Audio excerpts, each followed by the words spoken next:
नमस्कार। दिल्ली से सटे गाजियाबाद में किराए के एक ही घर में चार फर्जी दूतावास का खुलासा होने के बाद सुरक्षा एजेंसियां सतर्क हो गई हैं। इस सिलसिले में मुख्य आरोपी हर्षवर्धन जैन को यूपी एसटीएफ ने गिरफ्तार कर लिया है। जिन 4 देशों के नाम पर ये दूतावास खुले थे, उस नाम के देश दुनिया के नक्शे में पाए ही नहीं जाते। यह घटना न केवल सुरक्षा व्यवस्था पर सवाल उठाती है, बल्कि आम लोगों के मन में यह जिज्ञासा भी पैदा करती है कि आखिर पूरी दुनिया में दूतावास खोलने के नियम कानून क्या हैं, क्योंकि दूतावास हर देश में स्थापित करने की परंपरा है और यह किसी भी देश की जरूरत भी है। प्रतियोगी परीक्षाओं की तैयारी कर रहे युवाओं के लिए यह एपिसोड जरूरी हो सकता है। आइए इन सभी सवालों के जवाब विस्तार से जानते हैं।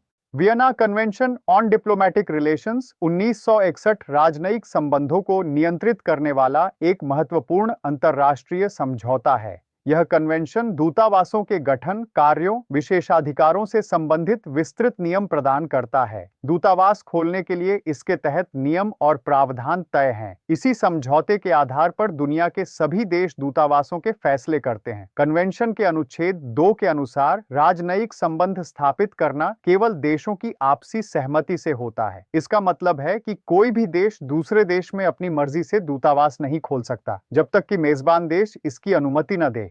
अनुच्छेद 3 दूतावास के कार्यों को परिभाषित करता है, जिनमें मुख्य रूप से अपने देश का मेजबान देश में प्रतिनिधित्व करना, बातचीत करना, मेजबान देश में परिस्थितियों और विकास के बारे में वैध तरीकों से जानकारी प्राप्त करना और अपनी सरकार को रिपोर्ट करना आदि है। अपने देश के नागरिकों के हितों की रक्षा करना, दोनों देशों के बीच मैत्रीपूर्ण संबंधों को बढ़ावा देना और उनके आर्थिक, सांस्कृतिक और वैज्ञानिक संबंधों को विकसित करना भी इसी अनुच्छेद से कवर है। वियना कन्वेंशन के अनुच्छेद 4 के अनुसार भेजने वाला देश मेजबान देश की सहमति के बाद ही राजदूत की नियुक्ति कर सकता है। सहमति का मतलब है कि मेजबान देश उस व्यक्ति को अपने यहाँ राजनयिक प्रमुख के रूप में स्वीकार करने के लिए सहमत है। मेजबान देश बिना कोई कारण बताए सहमति देने से इनकार कर सकता है।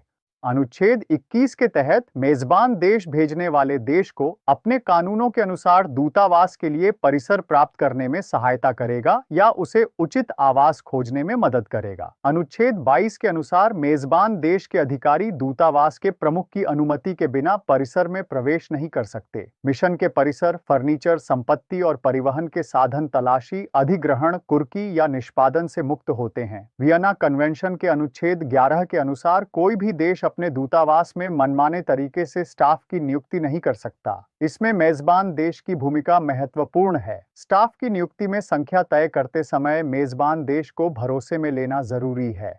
कन्वेंशन राजनयिकों को कई प्रकार की आजादी और विशेषाधिकार प्रदान करता है ताकि वे अपने कार्यों को प्रभावी ढंग से कर सकें। अनुच्छेद 29 के अनुसार राजनयिक एजेंट की गिरफ्तारी नहीं हो सकती, उन्हें हिरासत में भी नहीं लिया जा सकता। मेजबान देश उसके प्रति उचित सम्मान के साथ व्यवहार करेगा और उसकी व्यक्ति स्वतंत्रता या गरिमा पर किसी भी हमले को रोकने के लिए सभी उचित कदम उठाएगा। अनुच्छेद 31 के अनुसार राजनयिक एजेंट को मेजबान राज्य के आपराधिक क्षेत्राधिकार से आजादी प्राप्त होगी। उसे सिविल और प्रशासनिक क्षेत्राधिकार से भी आजादी प्राप्त होगी, सिवाय निजी अचल संपत्ति से संबंधित मामले के। अनुच्छेद 34 के अनुसार राजनयिक एजेंट को सभी व्यक्तिगत या वास्तविक राष्ट्रीय, क्षेत्रीय या नगर पालिका करों से छूट प्राप्त होगी। अनुच्छेद 36 के अनुसार राजनयिक एजेंट के व्यक्तिगत सामान को जांच से छूट प्राप्त होगी, जब तक कि गंभीर आधार न हो कि इसमें ऐसे सामान हैं जिनका आयात या निर्यात निषिद्ध है।